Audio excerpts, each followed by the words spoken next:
Friends, 6వ తారీఖున AP high court 1621 ఖాళీలతో notification release చేసింది కదా. ఈ నోటిఫికేషన్కి ఎవరి ఎలిజిబిలిటీస్, ఏ పోస్ట్కి ఎవరి ఎలిజిబిలిటీస్, ఏ పోస్ట్కి ఏ అర్హతలు ఉండాలి, ఆ పోస్ట్ యొక్క స్కీమ్ ఆఫ్ సిలబస్ ఏంటి, ఎలా చదవాలి, ఎలాగా జాబ్ని క్రాక్ చేయాలి, ఈ విధంగా అనేక విధమైన సందేహాలకు దానికి సంబంధించిన విశ్లేషణ కంప్లీట్గా ఈ నోటిఫికేషన్ గురించి నేను మీకు వివరిస్తున్నాను. ఈ నోటిఫికేషన్ గురించి వీడియో కంప్లీట్గా వినండి ఫ్రెండ్స్, ఇది మీకు చాలా యూజ్ అవుద్ది. ఎందుకంటే ఎవరు అప్లై చేయాలి, ఎవరు చదవాలి, ఏ పాయింట్స్ చదవాలి, ఎలా జాబ్ కొట్టాలి అని కంప్లీట్గా ఈ నోటిఫికేషన్ గురించి విశ్లేషిస్తూ మీకు వీడియో రూపంలో అందిస్తున్నాను. ఒకసారి చూడండి. మొన్న 6వ తారీఖున విడుదల చేసిందనమాట ఏపీ హైకోర్టు రిక్రూట్మెంట్ 2025 1621 వేకెన్సీస్తో రిలీజ్ చేసిందనమాట. ఇవి ఏంటంటే డిస్ట్రిక్ట్ కోర్ట్స్లోనమాట. మొత్తం మనకి ఓల్డ్ ఎగ్జిస్టింగ్ డిస్ట్రిక్ట్లు ఉన్నాయి కదా, 13 జిల్లాలకు సంబంధించి కంప్లీట్ నోటిఫికేషన్ అనమాట. ఇది చూడండి, ఖాళీలు చూసుకుంటే ఎన్ని ఉన్నాయంటే వేకెన్సీస్ డీటెయిల్స్ చూసుకుంటే మనం 10 రకాల పోస్టులు ఉన్నాయన్నమాట. ఈ 10 రకాల పోస్టుల్లోనే 1621 ఖాళీలు ఉన్నాయన్నమాట. హైయెస్ట్ ఆఫీస్ సబార్డినేట్ 651 ఉన్నాయన్నమాట. అలాగే నెక్స్ట్ జూనియర్ అసిస్టెంట్ 230 ఉన్నాయన్నమాట. Typist 162, కాఫీస్ట్ 194, process server 124, stenographer 80, field assistant ఒక 56, ఎగ్జామినర్ 32, తర్వాత డ్రైవర్ ఒక 28, రికార్డ్ అసిస్టెంట్ ఒక 24. ఈ విధంగా చూసుకుంటే మనం 10 రకాల ఖాళీలు ఉన్నాయన్నమాట.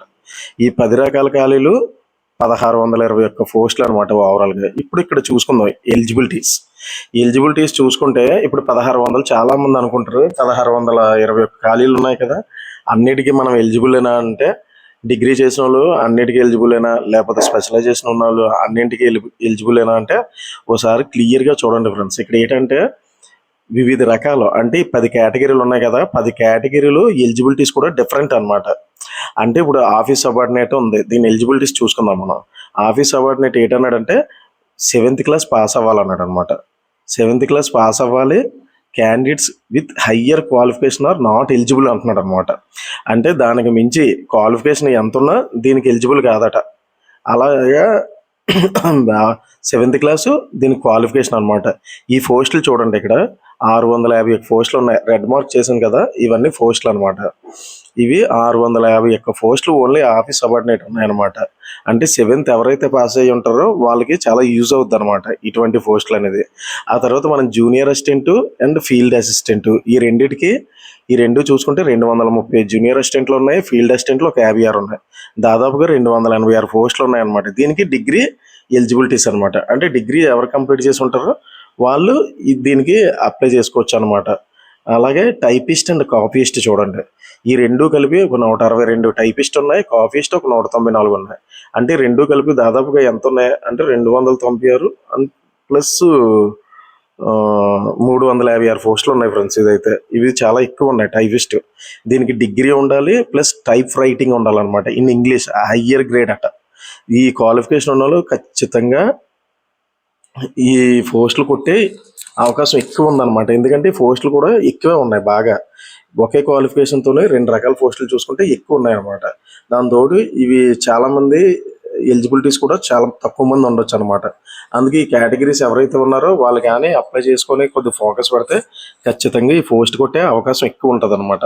అలాగే మన స్టెనోగ్రాఫర్ చూసుకుంటే డిగ్రీ ఉండాలంటున్నాడు, shorthand and typewriting and skill in English ఉండాలంటున్నాడు, హయ్యర్ గ్రేడ్. ఇవి 80 పోస్టులు ఉన్నాయన్నమాట స్టెనోగ్రాఫర్. అలాగే చూసుకుంటే examiner and record assistant intermediate or equal qualification అనమాట. ఇవి ఎవరైతే ఉన్నారో ఎగ్జామినర్, రికార్డ్ అసిస్టెంట్, ఈ రెండు కలిపి చాలా తక్కువ పోస్టులు. ఇవి 32 ఎగ్జామినర్ పోస్టులు ఉన్నాయి, 24 ఇవి ఉన్నాయి. ఓవరాల్గా చూసుకుంటే 56 పోస్టులు ఉన్నాయన్నమాట. ఏది ఎగ్జామినర్ అండ్ రికార్డ్ అసిస్టెంట్ ఇవి తక్కువ ఉన్నాయన్నమాట ఇంటర్మీడియట్ క్వాలిఫికేషన్తో. అలాగే ప్రాసెస్ సర్వర్ అనేది ఓన్లీ 10th క్లాస్ క్వాలిఫికేషన్ మీద, ఇవి 164 ఉన్నాయన్నమాట. 10th క్లాస్ అవ్వచ్చు, దానికి ఈక్వల్గా ఏది ఉంటే క్వాలిఫికేషన్ దాది అవ్వచ్చు అనమాట. అలా చూసుకుంటే 164 పోస్టులు ఉన్నాయి 10th మీద. అలాగే డ్రైవర్ పోస్టులు ఇవి కూడా 7th class valid driving licence ఉండాలంటున్నాడు, లైట్ మోటార్ వెహికల్ అని అనమాట. ఇవి 28 పోస్టులే. చూసుకోండి ఫ్రెండ్స్, ఇవి ఎడ్యుకేషన్ క్వాలిఫికేషన్స్తో చూసుకుంటే ఈ పోస్టుల పరంగా చూసుకుంటే ఇవి ఎక్కువ ఎవరికి ప్లస్ అవుతాయి అంటే టైపిస్ట్ అండ్ కాఫీస్ట్. అంటే ఈ స్పెషలైజేషన్ ఉన్న వాళ్ళు ఎవరున్నారో, అలాగే స్టెనోగ్రాఫరు, వీళ్ళు ఎవరైతే ఉన్నారో వీళ్ళకి చాలా యూజ్ అవుద్ది అనమాట. అంటే నా వరకు నాకున్న అంచనా వరకు అయితే ఈ క్వాలిఫికేషన్స్ ఉన్న వాళ్ళు అతి తక్కువ మంది ఉంటారు అనమాట. దానివల్ల వీటికి ఎక్కువ ఛాన్సెస్ ఉంటాయి ఇవి క్రాక్ చేసేయడానికి. అలాగే చూసుకుంటే 10th క్లాస్ మీద కూడా ఈవెన్ 164 పోస్టులు ఉన్నాయి ప్రాసెస్ సర్వర్ అనేది. ఇది కూడా పర్వాలేదు 10th క్వాలిఫికేషన్ మీద. అలాగే ఆఫీస్ సబార్డినేట్ మాత్రం 7th అంటే హయ్యర్ క్వాలిఫికేషన్ ఉన్న వాళ్ళు మాత్రం దీనికి ఎలిజిబిలిటీస్ లేరు. ఆఫీస్ సబార్డినేట్ అనేది దాదాపుగా 650 పోస్టులు ఉన్నాయన్నమాట. ఈ పోస్టుల పరంగా చూసుకుంటే వీటన్నిటిలో చూసుకుంటే మంచి పోస్టులు అనమాట. ఏది టైపిస్ట్ మంచి పోస్టే, స్టెనోగ్రాఫర్ మంచి పోస్ట్, అలాగే జూనియర్ అసిస్టెంట్ మంచి పోస్ట్. ఇది కూడా జూనియర్ అసిస్టెంట్ అనేది తర్వాత సీనియర్ అసిస్టెంట్ అవుతారు, ఆ తర్వాత సూపరింటెండెంట్ అవుతారు అనమాట. మంచి పోస్ట్ ఇది కూడా. దీని మీద ఎక్కువ ఫోకస్ చేయగలిగితే అంటే డిగ్రీ క్వాలిఫికేషన్ ఉన్న వాళ్ళు ఎవరైతే ఉన్నారో వాళ్ళు జూనియర్ అసిస్టెంట్ మీద కానీ ఫోకస్ చేయగలిగితే ఈజీగా మంచి పోస్ట్ అనమాట. కోర్టులోనే బాగుంటుంది, వాల్యూ పరంగా చూసుకున్నా మంచి వాల్యూ ఉంటుంది అనమాట. కోర్టు వరకు చూసుకుంటే ఇది మంచి జూనియర్ అసిస్టెంట్ అనేది మంచి పోస్ట్. దీంట్లోనే సీనియర్ అసిస్టెంట్ తర్వాత సూపరింటెండెంట్ అవుతారు అనమాట, అంటే గెస్టెడ్ ఆల్మోస్ట్. అయితే మిగతా ఇది తర్వాత చూసుకుందాం. తర్వాత చూసుకుంటే మనకి ఏజ్ లిమిట్ అనమాట 18 నుంచి 42 సంవత్సరాలు ఇచ్చాడు అనమాట ఏజ్ అనేది. అది ఇప్పటికి ఉండాలి. ఆ 42 ఇయర్స్ అనేది 1/7/2025 నాటికి ఉండాలన్నమాట. 1వ తారీఖు 7వ నెల 2025 సంవత్సరం నాటికి 18 సంవత్సరాలు మినిమం ఉండాలి, మ్యాక్సిమం 42 ఇయర్స్. అలాగే దీనికి రిజర్వేషన్స్ కూడా ఎలిజిబుల్ ఉన్నదనమాట. అంటే మనకి బీసీస్ ఉంటాయి కదా, సబ్ క్యాస్టెస్, అలాగే ఎస్సీ ఎస్టీ ఇలాంటి వాళ్ళకి మరి ఎగ్జామ్షన్ ఉందన్నమాట. అంటే వాళ్ళకి ఒక ఎస్సీ ఎస్టీ వాళ్ళకి ఒక 5 ఇయర్స్ ఉంటుంది, బీసీస్కి ఒక 3 ఇయర్స్ ఉంటుంది అనమాట. అలా చూసుకుంటే సెలక్షన్ ప్రాసెస్ అనేది ఎలా ఉంటుందంటే రిటర్న్ ఎగ్జామ్ అనమాట. అంటే మనం ఆన్లైన్లో జరుగుతుందట ఎగ్జామ్ అనేది. అలాగే స్కిల్ టెస్ట్లు మనం చెప్పుకున్నాం కదా, కొన్ని పోస్టులకి వేరియస్ ఎలిజిబిలిటీస్ ఉండాలని. వాళ్ళకి చూసుకుంటే టైపిస్ట్, కాఫీస్ట్, స్టెనోగ్రాఫర్కి టైప్ రైటింగ్ ఉండాలి, షార్ట్ హ్యాండ్ ఉండాలన్నమాట. అలాగే డ్రైవర్కి డ్రైవింగ్ టెస్ట్ ఉండాలన్నమాట. అలాగే డాక్యుమెంట్ వెరిఫికేషన్ చేస్తారు. అలాగే మెడికల్ ఎగ్జామినేషన్ అప్లికబుల్ డ్రైవర్కి ఉండాలంట, మెడికల్ ఎగ్జామినేషన్ ఉంటుందట. అలాగే నెక్స్ట్ చూసుకుంటే అప్లికేషన్ ఫీజు అనేది 800, అలాగే మిగతా ఎస్సీ ఎస్టీ వాళ్ళకి అయితే 400. ఆ తర్వాత చూసుకుంటే నోటిఫికేషన్ రిలీజ్ చేసింది 6th రిలీజ్ చేశాడు అనమాట. అయితే మన ఆన్లైన్ అప్లికేషన్ స్టార్టింగ్ డేట్ అనేది 13 నుంచి అనమాట. ఈ 13 నుంచి లాస్ట్ డేట్ అనేది 2 జూన్ అనమాట. 11:59 నిమిషాలతో కంప్లీట్ అవుద్ది. అయితే ఇక్కడ ఒకటి గుర్తుపెట్టుకోండి, మనం ఆన్లైన్ అప్లికేషన్ ఎప్పుడైతే రిలీజ్ చేస్తున్నారో ఆ టైంలోనే ఒరిజినల్స్ అంటే సర్టిఫికేట్స్ ఉన్నాయి కదా అవి కూడా అప్లోడ్ చేయాలట. అంటే లైక్ డిఎస్సి లాగా అనమాట. డిఎస్సిస్ ఎలాగైతే ముందు సర్టిఫికేట్స్ అయ్యి ఒరిజినల్స్ అప్లోడ్ చేశారో యాజ్ ఇట్ ఈజ్ అనమాట. ఇది కూడా అంతే. ఈ విధంగా ఒరిజినల్ సర్టిఫికేట్స్ అప్లై చేసినప్పుడు మాత్రం ఖచ్చితంగా మన దగ్గర ఉంచుకోవాలన్నమాట.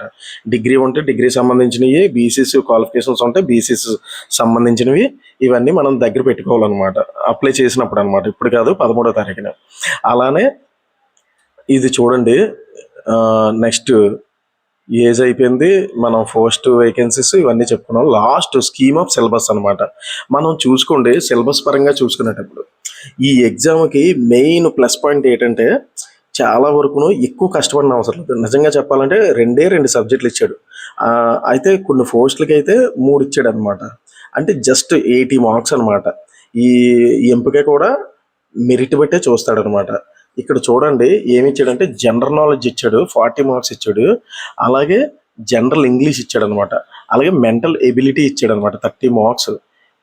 ఏ పోస్టులకి, ఆఫీస్ సబార్డినేట్కి, ప్రాసెస్ సర్వర్కి, డ్రైవర్కి.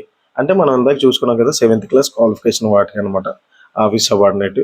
అలాగే చూడండి ఇక్కడ ఏమి ఇచ్చాడో, జనరల్ నాలెడ్జ్కి వచ్చినప్పుడు ఇండియన్ హిస్టరీ అన్నాడు, పాలిటీ అన్నాడు, జాగ్రఫీ అన్నాడు, ఎకానమీ అన్నాడు, culture and science, current affairs.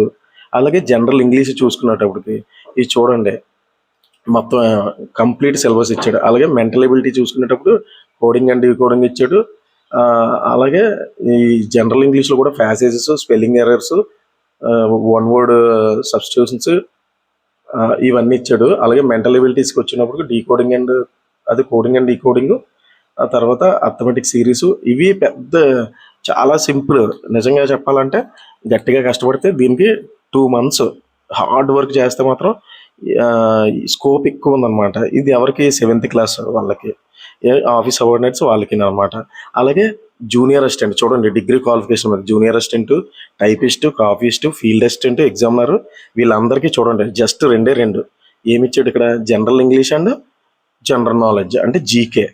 GK చూసుకుంటే చూడండి, ఇందాక ఏదైతే చెప్పుకున్నాం general knowledge, polity, history, culture ఇవన్నీ ఇచ్చాడు కదా, అదనమాట. జనరల్ ఇంగ్లీష్ చూడండి ఇక్కడ ఏంటి ఇచ్చాడు, రీడింగ్ అండ్ కంప్రన్సేషన్, తర్వాత error spotting, class tests, sentence, ఈ ఫిల్ ద బ్లాంక్స్, ఇవన్నీ ఇచ్చాడు అనమాట. చూడండి ప్యాసేజెస్ అవి కూడా ఉన్నట్టు. మొత్తం ఓవరాల్గా చూసుకుంటే మన ఇంగ్లీష్ ఓ 40 మార్క్స్, జనరల్ నాలెడ్జ్ ఒక 40 మార్క్స్ అనమాట. ఇవి ఫ్రెండ్స్ దీని మీద మాత్రం ఖచ్చితంగా ఒక 2 months మీరు హార్డ్ వర్క్ చేయగలిగితే మాత్రం ఖచ్చితంగా క్రాక్ చేసే జాబ్స్ అనమాట ఇవన్నీ. ఇందులో చూసుకుంటే మంచి పోస్టులు, జూనియర్ అసిస్టెంట్ అనేది మంచి పోస్టు, టైపిస్ట్ అనేది, కాఫీస్ట్ అనేది మంచి పోస్టులు అనమాట. స్టెనోగ్రాఫర్ ఒకటి, రికార్డ్ అసిస్టెంట్ అయ్యి అనేది కొద్ది లోయర్ క్యాడర్ అనమాట. జూనియర్ అసిస్టెంట్ వరకు వస్తే మంచి పోస్టు. వీటి మీద జస్ట్ మిగతా ఎగ్జామ్స్ లాగా దీనికి ప్రిలిమ్స్ కానీ మెయిన్స్ కానీ ఇలా వివిధ దశలు దాటుకొని వెళ్ళనవసరం లేదు. దీనికి కేవలం ఒకే ఒక ఎగ్జామ్, అది 80 మార్క్స్. అది కూడా మనం కొద్దిగా ఎక్కువ హార్డ్ వర్క్ చేయగలిగితే మాత్రం 2 months ఖచ్చితంగా ఈ నోటిఫికేషన్ అనేది ఈజీగా క్రాక్ చేయొచ్చు అనమాట. మన ఛానల్లో కూడా చూడండి ప్రాక్టీస్ బిట్స్ పెడుతున్నాం. దానికి అంటే కరెంట్ అఫైర్స్ కానివ్వండి, పాలిటీ కానివ్వండి, హిస్టరీ కానివ్వండి, ఇలా వివిధ సబ్జెక్టులకు సంబంధించిన కరెంట్ అఫైర్స్ ఇలాంటి వాటికి సంబంధించిన బిట్స్ పోస్ట్ చేస్తున్నాం అనమాట. పోస్ట్ చేయడమే కాక వీడియోస్ రూపంలోనే ఎక్స్ప్లెయిన్ చేస్తూ, అంటే మీరు ఈజీగా గుర్తుపెట్టుకునే విధంగా దాన్ని విశదీకరిస్తూ మీకు వీడియోస్ చేస్తున్నాను అనమాట. అలాగే మన ఛానల్లో వీడియోస్ ఉన్నాయి, ప్లేలిస్ట్లో చూడండి. పోలీస్ కానిస్టేబుల్ అలర్ట్స్ అని, పోలీస్ కానిస్టేబుల్ ప్రాక్టీస్ బిట్స్ అని, ఇలాగా పోలీస్ కానిస్టేబుల్ మెయిన్స్ ఎవరైతే ప్రిపేర్ అవుతున్నారో దానికి రెలవెంట్గా వీడియోస్ పెట్టాను అనమాట. అందులో ఏదైతే సబ్జెక్ట్ ఉందో జనరల్ నాలెడ్జ్లో ఇవే వస్తాయి అనమాట. అందుకు ఆ వీడియోస్ మీరు ఉపయోగించుకోండి. ప్లేలిస్ట్లోకి వెళ్ళి ఆ వీడియోస్ చూస్తూ ఫర్దర్గా ఇంకేమైనా ఇన్ఫర్మేషన్ కావాలన్నా, మీకు ఏం డౌట్స్ ఉన్నా నాకు కామెంట్ సెక్షన్లో మెన్షన్ చేయండి. దీనికి సంబంధించి నేను వీడియోస్ చేస్తూ ఉంటాను అనమాట. అలానే జనరల్ నాలెడ్జ్కి వాటికి సంబంధించి రెగ్యులర్గా వీడియోస్ అవి పెడుతూ ఉంటాను. మీరు యూజ్ చేసుకోండి. అవకాశం ఉంటే ఇంగ్లీష్కి నేను ట్రై చేస్తాను. ఫ్రీ క్లాసెస్ లాగా ఏదైనా అవకాశం ఉంటే మీకు అవైలబిలిటీలోకి తెచ్చిలాగా అనమాట. మిగతా అయితే మాత్రం మన ఛానల్లో మాత్రం ఫాలో అవ్వండి ఫ్రెండ్స్. అలాగే లైక్ చేయండి, షేర్ చేయండి, మీ ఫ్రెండ్స్కి షేర్ చేసి సబ్స్క్రైబ్ చేయించండి ఫ్రెండ్స్. Thank you friends.